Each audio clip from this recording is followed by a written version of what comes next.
Este eres tú. Sol te acaba de tirar al suelo.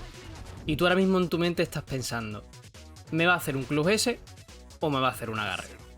Nah, me va a hacer un agarre seguro, vaya. Y claro, adivinas mal y otra partida más que vuelves a perder.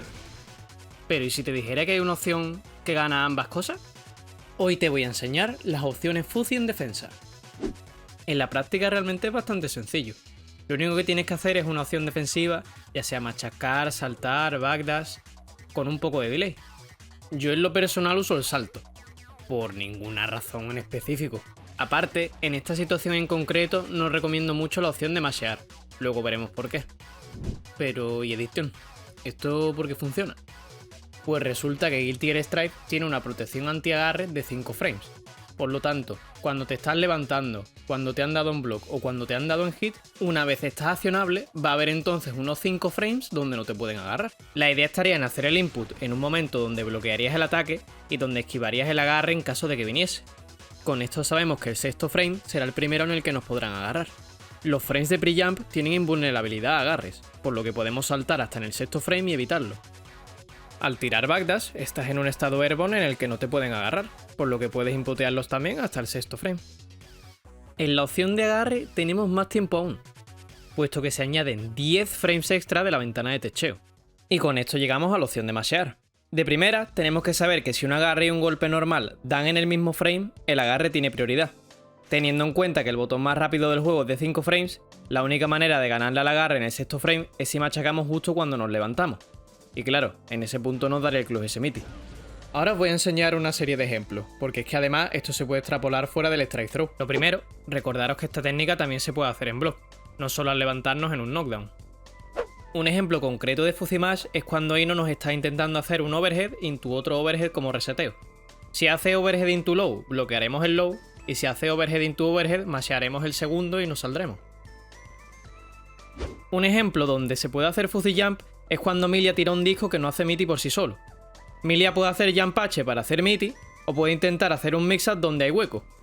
Al hacer Fuzzy Jump, bloquearemos el Jump H y saltaremos en caso de que intente hacer un mix-up. Para el Fuzzy Backdash os pongo un caso con Ava. Ava puede hacer la segunda rega True String o dejar un mínimo hueco para hacer Frame Trap. Si hace True String la bloquearemos y si intenta hacer Frame Trap la backdashearemos. Pero lamentablemente existe una mecánica en este videojuego que elimina la protección anti-agarres, el Ward Crash. Cuando cubrimos algo con Ward Crash, lo único que podemos hacer como opción Fuzzy es techear, ya que de por sí tiene la ventana de techeo de 10 frames que os comenté antes. Y si el rival tiene Command Grab, pues estamos en una peor situación aún, puesto que no nos queda ninguna opción Fuzzy, ya que los Command Grab no se pueden techear, así que toca adivinar. Bueno, ¿y el atacante qué hace al respecto? Pues igual de sencillo que lo que hace el defensor, hacer el golpe con delay. Pero claro, si ahora hace el golpe con retraso y tú te levantas machacando lo más rápido posible, pues pillas tu turno. Y esto nos lo podemos llevar a los ejemplos que pusimos antes. En este caso, Ino va a hacer un delay en el low para pillar nuestro Fuzzy Mash. Pero si nosotros sabemos que va a hacer eso, podemos machacar temprano y ganar. Y en el caso del Ward Crash, si sois el atacante y se os complica pillarle el timing de Fuzzy a vuestro rival, podéis hacerle un shimmy, ya que su única opción Fuzzy es agarrar. Pues tras esta guía, habéis pasado de estar adivinando en un 50-50 a convertirlo en un piedra, papel o tijera. Y con el tiempo os daréis cuenta de que hay muchas de estas situaciones en los juegos de pelea.